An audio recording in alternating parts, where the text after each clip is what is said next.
This was the last day at my work place అనమాట. ఎందుకంటే ఇంకా 9th మంత్ అయితే వచ్చేసింది. మమ్మీ వాళ్ళ ఇంటికి వెళ్ళిపోతున్నాను అని ప్రీవియస్ వీడియోలో అయితే చెప్పాను కదా.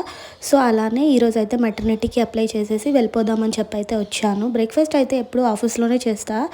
అండ్ నాకు డైరీ రాసుకునే అలవాటు ఉంది. The every memory and every sad moment will be in to my diary అనమాట. ఖచ్చితంగా రాస్తాను. అండ్ ఏదన్నా ఎవరేమన్నా కూడా అన్ని గుర్తుపెట్టుకొని అందులో పెట్టుకుంటాను అనమాట. It is just a habit.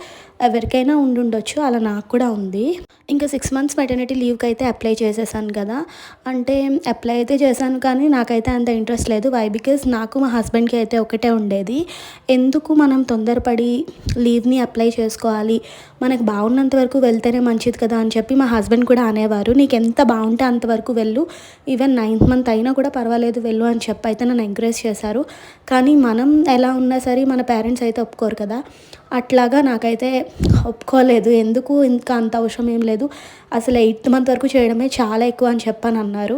కానీ 9th మంత్ వరకు చాలా ఓపిక్గా అయితే చేసేసి నాకు కూడా అంత కష్టం అయితే అనిపించలేదు. ఈవినింగ్ అయితే నేను వెళ్ళిపోతున్నాను, నాకు కాఫీ ఇష్టం అని చెప్పి మా కొలీగ్ ఒక అమ్మాయి అయితే కాఫీ తెచ్చిపెట్టింది. ఇంకా అక్క, బావ, డాడీ వచ్చి అయితే నన్ను తీసుకువెళ్ళారనమాట. సో ఆ తీసుకువెళ్ళే క్లిప్స్ కూడా కొన్ని తీయడం అయితే మర్చిపోయాను.